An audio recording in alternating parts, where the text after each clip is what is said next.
again, it's Wing Nation presented by Sage Fruit here on MAV TV, talking sprint car racing, our favorite time of the week, and we are so glad that you have joined us here on MAV TV. Steve Post flying solo because, well, we're practicing social distancing, so Ashley Strumming not with us. Her backup, Erin Evernham, not with us as well. But we've got some neat things coming up for you. And as we practice a little downtime here in the sport and a little downtime in complete honesty here at our MRN headquarters, over the next few weeks, we are going to share with you some best of type programs that we've had, some great interviews that we've had. And man, I can't wait for you to see this one we have for you this week. Daryn Pittman sat down with Erin Evernham last year at the Knoxville Nationals, and she had the chance to sit and chat with Daryn. Of course, Daryn, a tremendous career as a sprint car racer, 85 World of Outlaw wins, including the 2008 Kings Royal. A great conversation that we're going to share with you today with Daryn Pittman. Hey, want to also share with you our buddy Rico Abreu. Never a dull moment on social media with Rico as he continues on with his antics. Here's more Rico. It's our Drydene Diesel All Death-Defying Move of the Week. And now for the Drydene Death-Defying Move of the Week, where one driver simply amazes us with their on-track moves. I'm tired of this. It's way past hot laps.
That death-defying move was brought to you by Drydene Diesel All Death, the official DEF of the World of Outlaws and wheelmen everywhere.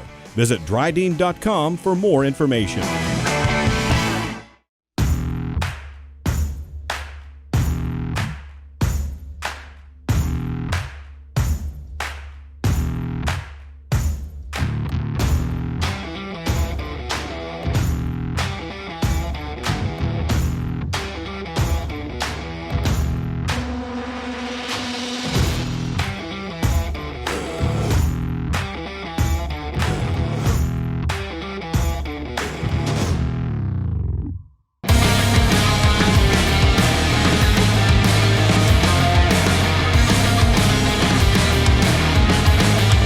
Wing Nation, presented by Sage Fruit here on MAV TV. Daryn Pittman, one of the best to ever strap into a sprint car and one of the really good guys. And last year at the Knoxville Nationals, our Erin Evernham had the chance to catch up with him over in one of the Hall of Fame suites. And we want to share that with you. Here is her visit with Daryn Pittman.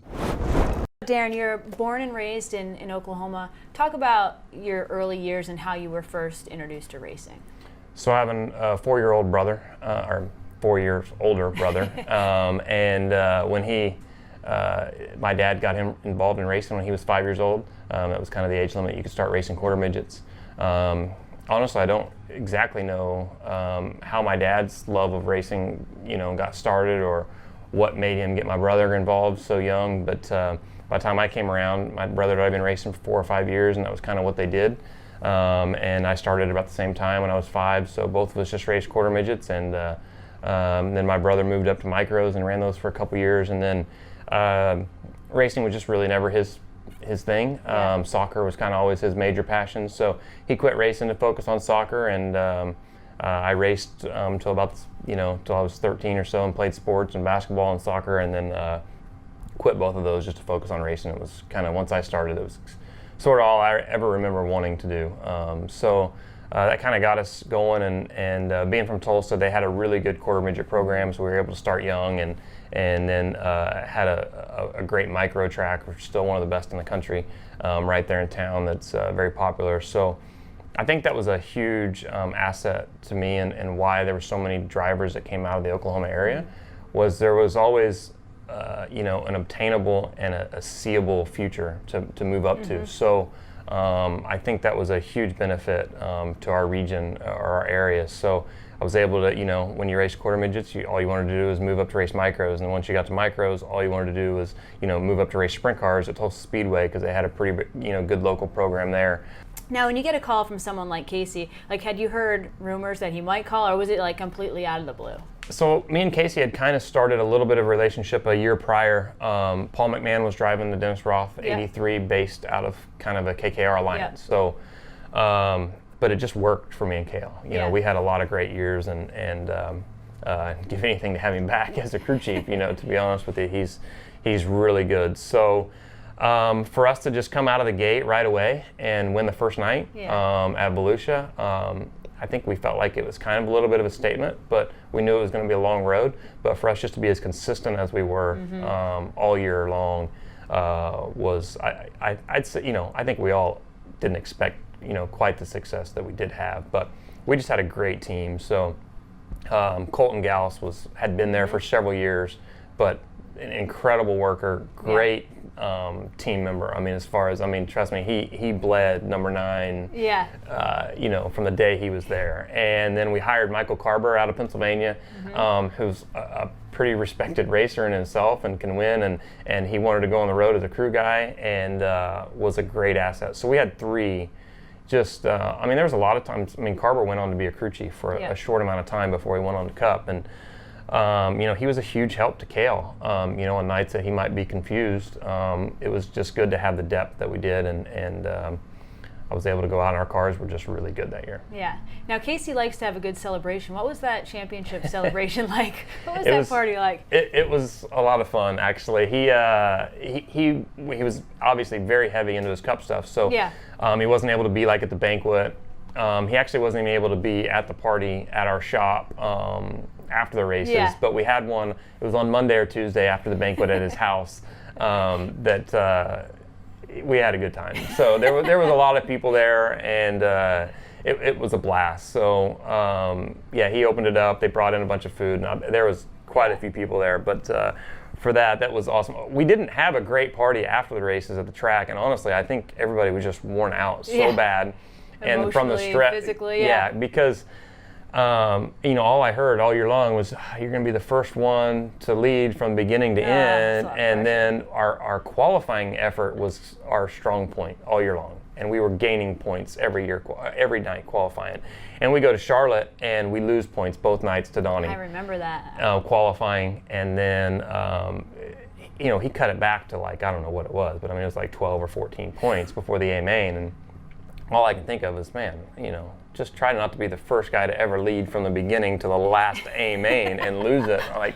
So it was pretty nerve-wracking. We didn't qualify well, and a pretty stressful time, especially going for your first one. But I thought we all handled the pressure really well, and luckily it worked out. But it was not something that was enjoyable on that particular night. So after that, you and Casey still had a lot of success together, and you speak so highly of the group. How did this situation dissolve, where you still seem like you have a great relationship, and then you find yourself in the Roth car? Yeah, it's just dollars and cents, know. I think I can't speak for Casey, but I think if he still had the funding and the sponsorship to do it, I believe that I would still be there. Maybe that was just what he told me to get me out the door. I don't know, but no, I don't believe that at all. Sounds nice. I think there was just no funding to run a third team, and he wanted to come back in and start racing. And if there was a full-time sponsor for a full outlaw tour, I think we would have never even been in this situation. But he fought hard to try to get a sponsor to keep his car going. And then unfortunately he got hurt, and he wasn't able to race that much this season. But it was never. We weren't running how we should have there. We were really, me and Justin were still trying to build our team to what we thought it needed to be. But unfortunately, the money just wasn't there. Hey Ashley, what are you up to? Oh, I just stopped by to grab some sage fruit apples. Now I just have to decide which ones. You can never go wrong with a Honeycrisp. They're light, crisp, and full of perfectly balanced flavor. Oh, hey. You could always go with one of their classics, the Gala or Fuji. They're both sweet and juicy. Grown in the heart of Eastern Washington, Sage Fruit Company works hard on the farm and with their retail partners to provide high-quality apples and pears to consumers all year long. Well, I couldn't decide which ones. Thanks for the help, guys. I'll race you to checkout.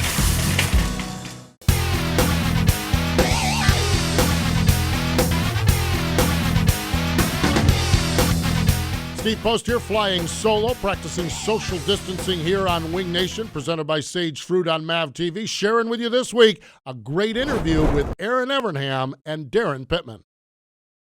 So how did the Roth thing come about? Was there a time period that you didn't know what you were doing and back to that state? No, absolutely. And we kind of got, really about this time last year, we kind of knew, man, we don't have anything lined up for a sponsor next season.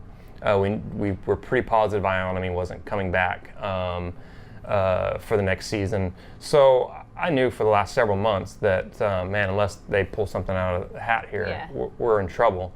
And so Casey just did everything he could to try to keep me in a car. His initial plan was he went to Dennis trying to sell him on running the same type deal they did with Paul. Yeah. So he wanted to run a team out of KKR, me drive it, but it'd be Dennis Roth's team, and that was what he went to Dennis. Casey made the first call to Dennis to try to put that together, and Dennis just wasn't interested in doing that, but he said he was definitely interested in talking to me, and so I started talking to Dennis and Todd both, and they were just more interested in doing their own team, but with me driving. But he definitely kind of got the ball rolling for me, for sure. That's cool. So that's how it transitioned so smoothly. Mm-hmm. So the 83 wasn't on the road full-time with the Outlaws for a few years, right? You're the first time back? For at least, at least probably 3 or 4 years, I think. That's cool. Well, no, I'm sorry. With Joey, they did run the full season, but I don't think they finished the year. I think they quit on the West Coast here.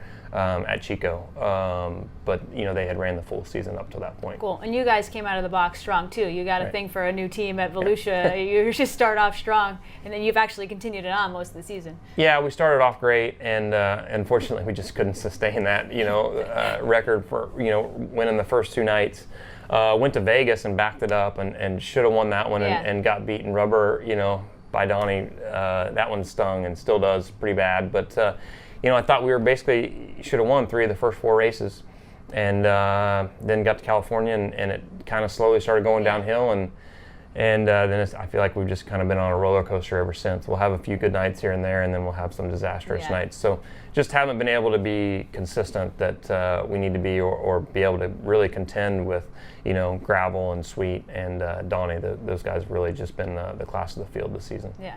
On a more personal note, you met your wife Mandy at a racetrack, I believe, and there was some story about like she needed a Band-Aid, or what was the story? How did you guys meet? No, I mean, I'm sure if you ask us both, it'll be a little bit different story. But the first time I ever really remember meeting her, we were at Creek County Speedway for a Speed Week show at ASCS, and her dad was there racing, and I noticed her, and we were pitted fairly close, and her dad crashed really bad. And I kind of walked over to look at his car, like I really didn't care about his car. I was just kind of looking at it, and I see her, and so I was like, is your dad okay? And that was kind of the first time I met her.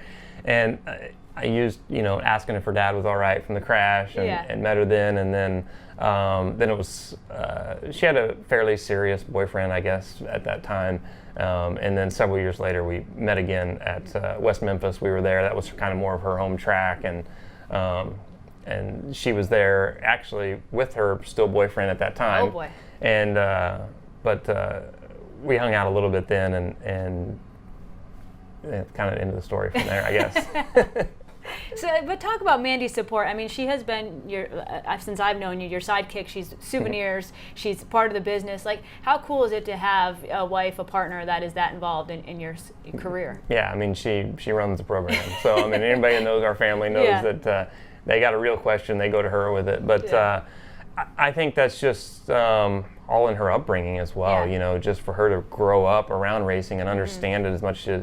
From the time we met, it was at a racetrack, and there was no explaining, this is how it works, she just knows. And, I think, I just feel extremely blessed to be able to have found, my best friend and obviously the love of my life that wants to share this journey with me and bring our kids along is, something that I wouldn't want it any other way. So extremely blessed and just couldn't be more proud of how she does with our kids and honestly every aspect of our life. Aw, that's very sweet. So you mentioned your two kids. You have Taylor and Katie. Mm-hmm. How did fatherhood change you? Does it change you as a race car driver? I don't think so. I mean, I've had a lot of people ask me that or say it would, and I honestly don't feel like it has. I think it makes me more stressed, maybe out of the car, as far as, now we have two more people that I'm responsible for providing for, and when you're not running well, all that stuff kind of starts to weigh on you. But I think once I'm behind the wheel, it's never, I don't think affected me whatsoever. I think me getting older and maybe getting a little wiser has more affected how I drive more so than having kids. But I mean, it definitely makes you look at life when you're out of the car a lot differently as far as, okay, how long am I going to do this? How long can I do it? How long can we homeschool them? And I can't race forever. What do I do when I'm done racing? I don't foresee I'm not going to be able to retire when I'm done racing. So you definitely start to, when you're young, all you want to do is just race. You just don't think, you think I got all the rest of my life to figure it out. Well, problem is I blinked and I'm 40 and married and got two kids, and it's like I'm definitely, not on the uphill side of my career. Well, you have drivers like Steve, Sammy, Danny Smith, and all these guys that race in their 50s and 60s. I mean, do you see yourself driving sprint cars that long, or?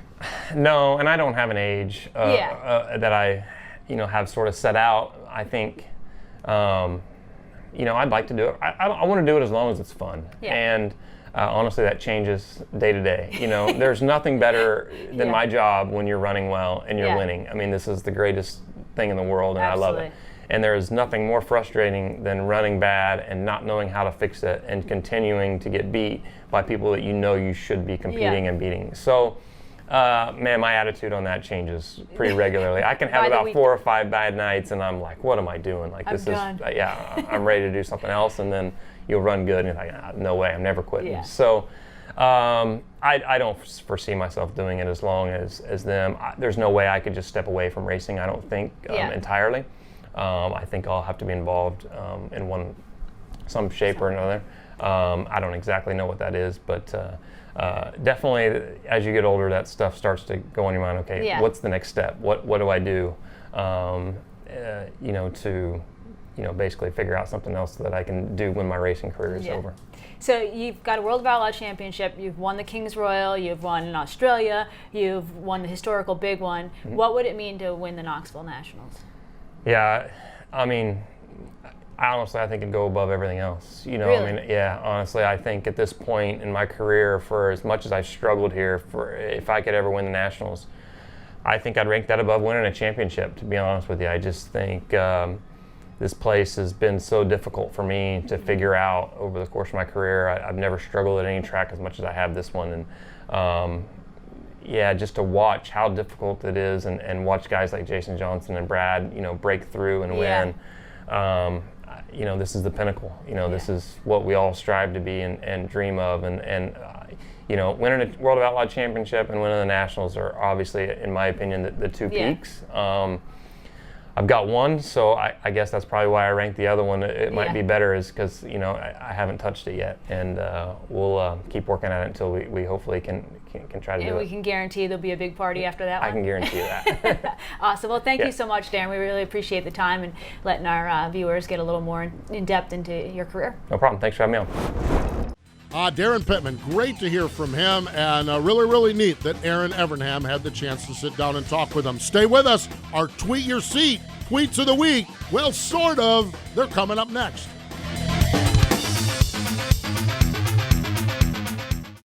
Power isn't born, it's built over time. For over 65 years, Hercules Tires has been providing the muscle to move more drivers. Whatever the vehicle, whatever the terrain, and we back it with a powerful protection plan. So wherever the road or the trail takes you, we have the selection, value, and strength to get you there. Hercules Tires. Ride on our strength.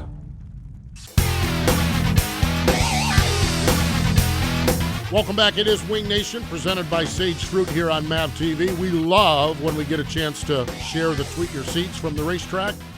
But without any racing, we don't have any Tweet Your Seats from the racetrack. So what we did, we asked some of our favorite drivers. Well, we asked all of our favorite drivers to tweet their seat and share us what they were doing, and they did not disappoint. Here's Paul McMahon, driver in the Ollie's Bargain Outlet, All-Star Circuit of Champions, a little family shopping excursion where they're looking for two things, beer and simulator parts. Here's Paul's grill. That's a pretty good-looking grill. And yes, family puzzle time. Paul, with his wife Jan, son Braden, and daughter Kylie, they're doing a puzzle time. So the McMahons getting through this crisis trial situation that we have. How about Sheldon Haudenschild, World of Outlaw NOS Energy Drink Sprint Car driver? Yes, he is cleaning the seams in his shop floor. Yes, and Zan says he does this frequently. I also like a significantly different use of a skateboard that he's using there as well. And when he gets done with all of that, it's recess time. Some indoor flat track motorcycles for Sheldon Haudenschild. Great to see that as well. How about Donnie Schatz, the multi-time champ for the World of Outlaws? We have the pinball champion, Donnie Schatz. Not a shocker that he's a pinball wizard. And this, his longtime crew chief, who's now crew chief for Tony Stewart, Tricky Ricky, getting ready to show what a crew chief can do. Yeah, I can't imagine that conversation between Schatz and Ricky Warner. How about Swindell Speed Labs, day number 8 of the quarantine, and one thing they do, well, they do a lot of Swindell Speed Labs, but they move product. Here they are moving stuff, shipping stuff right out the door. And how about Danny Smith, the Sprint Car Hall of Famer? Duct tape for toilet paper. I don't even know what kind of comments to make about that one. Someone requested a digital autograph. Danny said he's looking for a 6 to 10-year-old to help him with that. And yeah, Danny looking back to Dale Howard's Crawfish Bake in Mississippi. Now that looks like some good eating for sure. Hey, we're going to continue on with it, and we love seeing what's going on in your world and with our drivers. So make sure, no matter where you're at, whatever you're doing, tweet your seat and share what's happening in your world. Stay with us. More Wing Nation in just a moment. Hey, Ashley, what are you up to? Oh, I just stopped by to grab some sage fruit apples. Now I just have to decide which ones. You can never go wrong with a Honey Crisp. They're light, crisp, and full of perfectly balanced flavor. Oh, hey. You could always go with one of their classics, the Gala or Fuji. They're both sweet and juicy. Grown in the heart of Eastern Washington, Sage Fruit Company works hard on the farm and with their retail partners to provide high-quality apples and pears to consumers all year long. Well, I couldn't decide which ones. Thanks for the help, guys. I'll race you to checkout.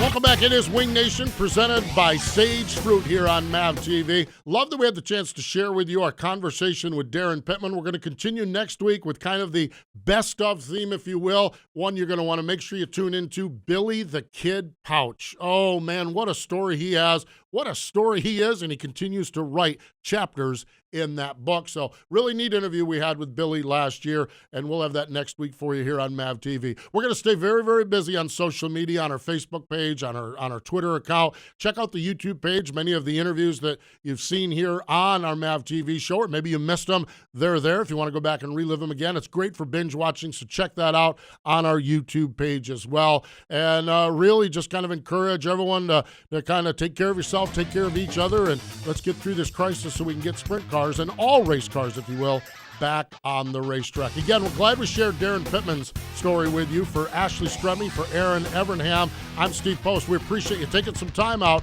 and joining us here on Wing Nation, presented by Sage Fruit.